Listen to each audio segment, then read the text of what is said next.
You're listening to What's at Stake.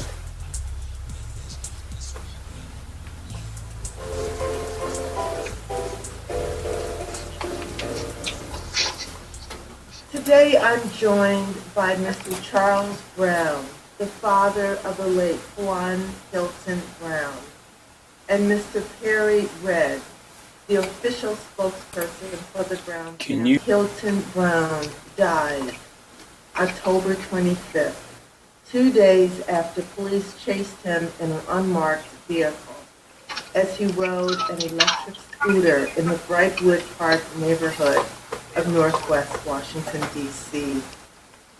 They stopped him supposedly because he wasn't wearing a helmet.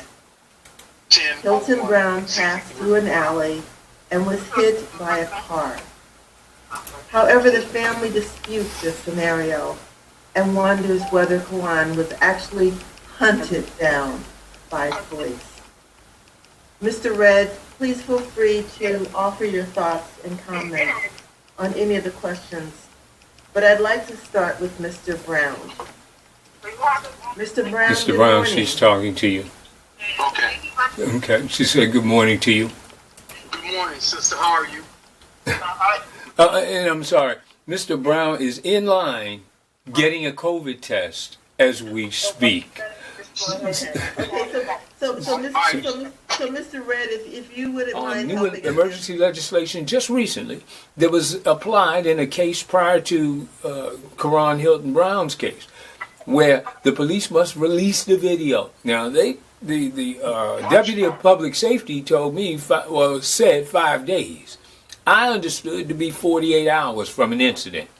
But whatever the case may be, the audio was released, and the video, body cam video was released. But if we watch that video, we see the body camera from people who had it on their chest below the dashboard.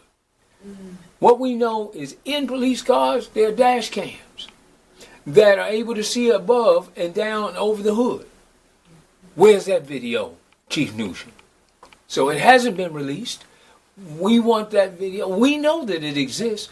And the problem with this, same thing that happens all the time. Whenever there's a police killing, 8 steps to a police killing, what ends up happening to us is first there's a shock. Then there's the outrage, right? The third step is the call for calm. Right now, that's where we are. They're calling for calm. And while they're calling for calm, the officers are on administrative leave. They're shifting and shaking evidence. So the family hasn't secured an attorney yet. Mr. Brown, am I correct? Your family? Yeah, you're correct. The family has not secured an attorney yet. Yeah, you're right. But in the meantime, because any attorney could take the case, but any attorney will not get this job done. This job has to include the prosecution of these officers. It has to include the community being healed and restored. And it has to include handsome compensation for the family for the loss of their loved one. So, Yes, so we're back at that call for calm. The fourth step is the investigation to nowhere. And that's what the police has already brought us. They're telling us, it's going to be a lengthy investigation. Ms. Marshall, my question is why? Why does it have to be a lengthy investigation when the facts are very clear? The facts are on video. That's why we mandate video. There's video all over the community. There are people who haven't even been talked to, haven't even been investigated. And that's not the Brown family's fault. Am I right, Mr. Brown? You are 100% right. I think it was you and I, we actually talked to one of the neighbors that was actually on the porch and saw he saw the whole chase. And he even said it was a chase. It was a chase. He said they were going up to at least 50 miles per hour through the alley. So from what I can hear from Mr. Brown, he was saying that the police were in fact chasing his son and they were going up to 50 miles an hour through the alley. Is that correct? That is correct. That is correct. We're running out of time now. The resident that was sitting on the porch that night, he saw the whole thing. Mm-hmm. Yeah. And why haven't they interviewed him? Right. There are two questions I want to get in before we have to end the interview. Yes, ma'am. Mr. Brown and yourself have referenced an officer that I believe is known as Tattoo in the community. Exactly. Tattoo Clamping. His name is Terrence Tattoo Sutton. Mm-hmm. He's been terrorizing the Brightwood area for at least 10 years. Mr. Brown was. He did it to my son's brother. He did it to my son's uncles. He's just been terrorizing the whole neighborhood. Ms. Marsh, have you heard that clearly? He's been doing it for over 10 years. He's done it to Karon's brother. He's done it to Karon's uncles. Even from what the mother tell me, did it to the mother. And the story from the mother's sister, she's been a witness to all of this over the years. So this is nothing new.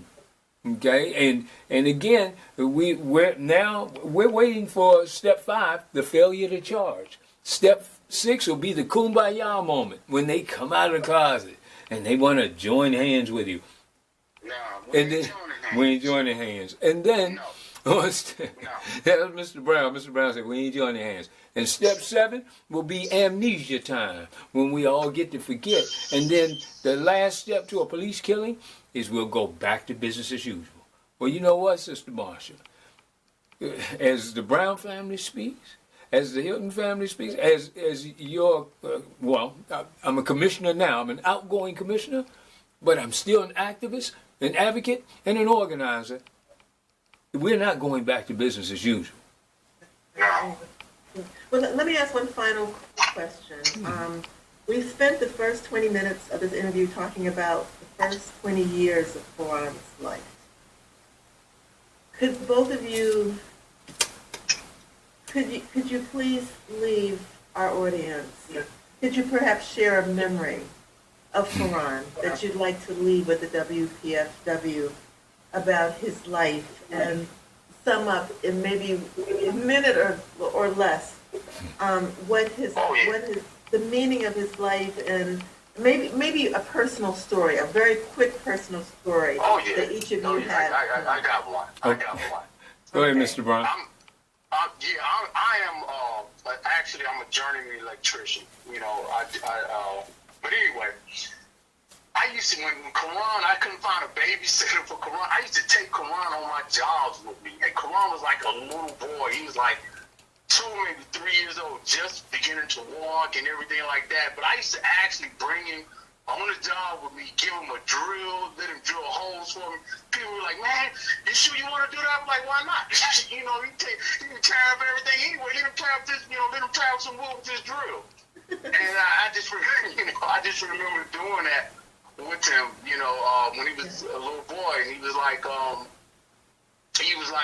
well, I want to do this when I get bigger. I say, okay, man, it's whatever. But I remember just taking him on my jobs with me. I remember his first little junior high prom. He went to the prom with him and his little friends. I bought him a little white tuxedo, man. He went out there, he was sharp. I was, just teaching him little things with a boot near his, all that stuff, And Ms. Marsha, I recall I met Karon a week before he met his death, and he was in my studio with 2 other young men, and I said, well, son, who are you? I don't know who you are. He says to me, I know who you are. And so he showed me on his phone my campaign signs as I was running for the Ward 4 seat on the council. He said, Mr. Red, I want to do that. And that speaks to me to this day. He's the same age. Well, he's just about the same age as my oldest grandson. Look like him, tall, strapping young man. That is why I'm committed to aid this family, to seek justice for Karon. Thank you so much. Shakespeare wrote, as flies to wanton boys are we to the gods. They kill us for their sport. Ooh. King Lear. Thank you so much. Again, Mr. Brown and Mr. Red, on behalf of the WPFW family, we please accept our deepest condolence. We pray that your son, who is also our son, will rest in power. Thank you so much. Amen. Thank you, WPFW. Thank you, Sister Moore. We'll always want to hear from you. It crushes us. If so, we deserve our chains.